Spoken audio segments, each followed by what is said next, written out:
Welcome to Recovery in Jesus. I'm Gary Mason, and I am here with another installment on getting and maintaining sobriety and recovering from addictions that you may be going through.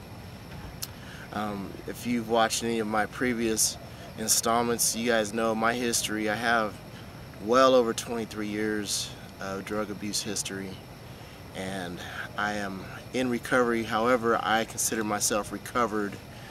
I don't like to think of myself when I say recovery like I'm in a place that is non-ending. But when you're getting your sobriety and you're maintaining your sobriety, everything that goes through your mind is important. Today I'm going to cover some issues about being transparent and staying busy. Both of those issues right there are really important in the process of recovery. Transparency. You need to be open, honest, and upfront in everything that you do, everything, and with everybody you come in contact with. Having this trait of transparency really gives you strength, and it helps you with everything that you do in life.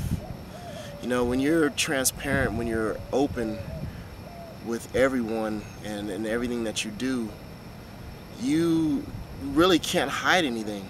And if you have an addiction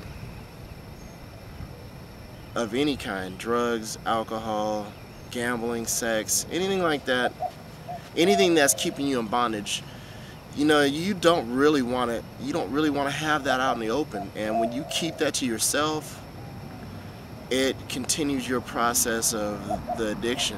You stay in the addiction. You can't get out of it because of a degree of shame that you may have, embarrassment, and you don't want people to know this stuff.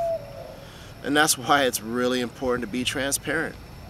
Once you're transparent with the things that you are going through, and you'll be surprised to find out how many people can relate to what you're going through. You'll be really amazed. I spent 23 years behind cocaine and marijuana and alcohol, and toward the end of my addiction, man, I was just really isolated, and I couldn't relate to anybody because I wasn't telling anybody what I was doing. And I didn't want anybody to know. I was extremely embarrassed and ashamed, dude. I'm like, I know that there was better things for me to do in my life, yet I was caught in an addiction that I could not stop or control. And thankfully, Jesus Christ had something different for me planned for my life. Because without finding Jesus, without finding the Father and the Son, Jesus Christ, there's no way that I would have been able to come out of that addiction, because I tried, and I tried many times. But once I was able to get my sobriety, once I was able to gain that, I realized that I could not go backwards. I couldn't go back into the ways that I was in before. And one of those ways was deception. I wasn't telling anybody about what I was doing, and maybe a few people might have known, but those are people that really didn't have any significance in my life. And so my family really was not involved in my drug use per se. I kept it away from them. I didn't really want them to know. And my friends, they may have guessed, but they didn't really know. So once I got my sobriety, once God blessed me to be able to clean myself and get rid of that addiction or addictions, I was able to come forward and talk about what I was going through. And man, that just made all the difference. I mean, even right now that I'm able to sit in front of you and talk about this, is my being transparent with my addiction and the things that were going on in my life. You know, which gives me strength. You know, I'm able to stand in front of you guys right now and talk about this thing. That's strength, man. I couldn't have done that on my own. I was too weak, man. I was getting beat up by crack, man. I was drowning all my pain and misery in alcohol and blowing big smoke of marijuana day in and day out so I could avoid issues and pretty much avoid life, and I was just slowly killing myself. But now, when I speak to you, and if you ever come and speak to me, I will always be honest, forthcoming, and transparent. You know, I don't have anything to hide. Matter of fact, I have a lot to share. You know, one of the things that Jesus commands us to do is to love one another, and if we love one another, we can be open with one another. We can share everything. And man, I tell you that I want to share my love for Jesus Christ with you, so that you guys can understand, you know, how good it is to not be in bondage to anything. I mean, to anything or anyone. Man, my life is very good. And that's only because of Jesus Christ. There's no other reason why. Because I lived many years without Jesus Christ, thinking that my life was good. And what I thought was good was really not. I was fooling myself. Man, I kept wanting to believe that drugs were going to make me happy, and that, you know what, if I keep getting high and keep drinking and all that stuff, that the problems that are around me, they'll just go away. But no, that didn't happen. Problems didn't go away. They just got bigger, and in time I eventually had to deal with them. But I couldn't have done that without Jesus. And I couldn't function today if I was still using deception. I can't live that way. I don't even want to. And I want you guys to be able to understand that if that's what you're living with right now, you don't have to live with deception either. Surely don't. God didn't create us to deceive one another. He didn't create us to lie. That's not what we were created for. That's not our purpose in this world.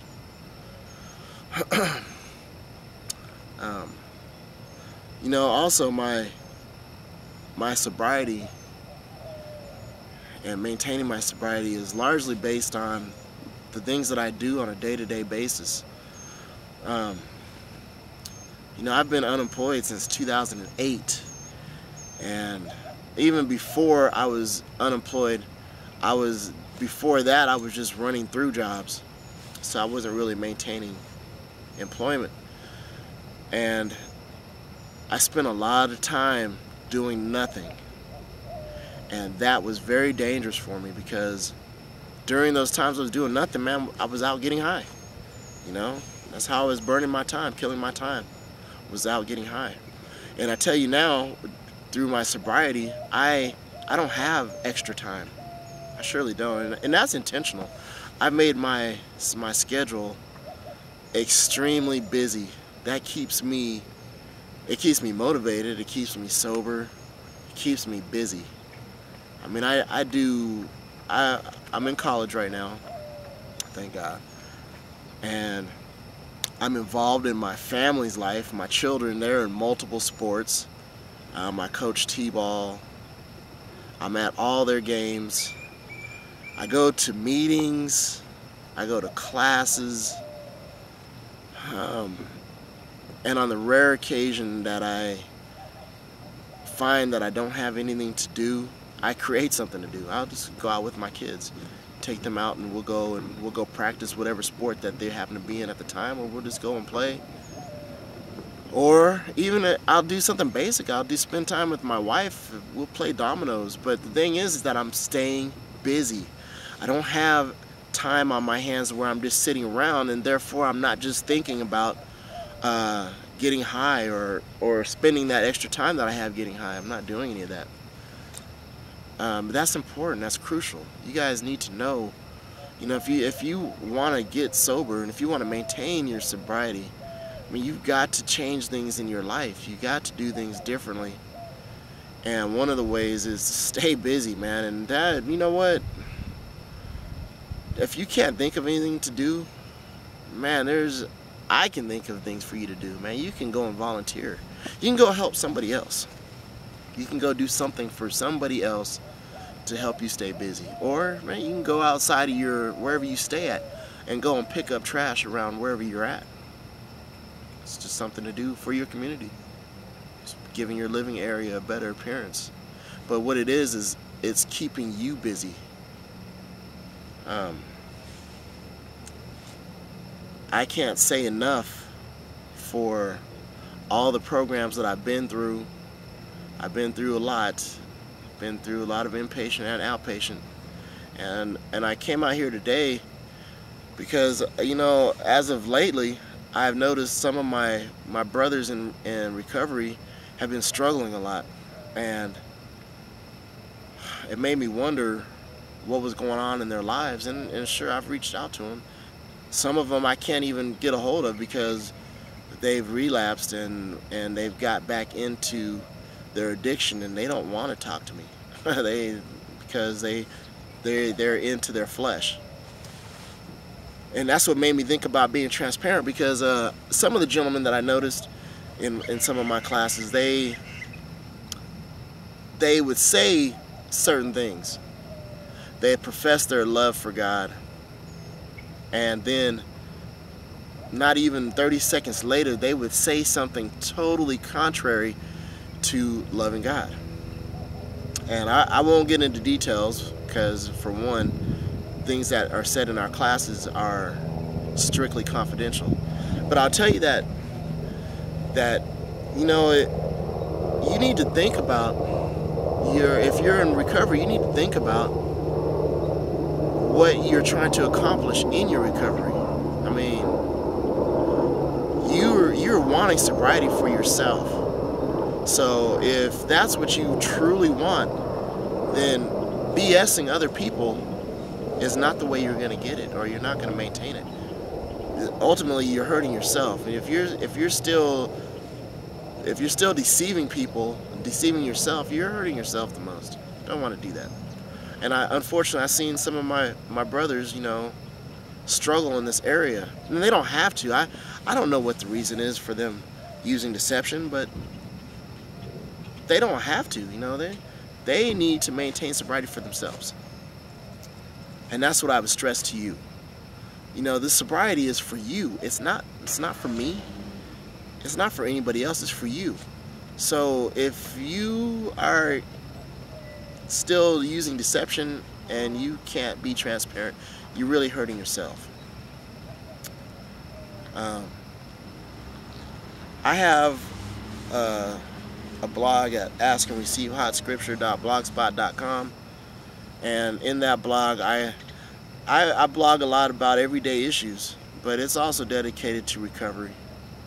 And so if you want to check that out, you can see some of my writing there. You can reach me at littlecitynegro@yahoo.com. You can also reach me at Facebook, Gary Mason. I'm in Phoenix, Arizona, if you need a keyword or something.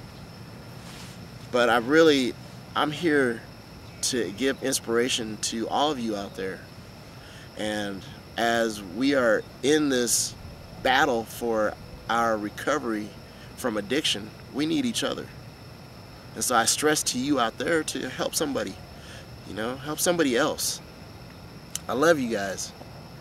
And I hope that you guys are able to get and maintain sobriety. And I ask for all of these things in the name of Jesus Christ. Amen.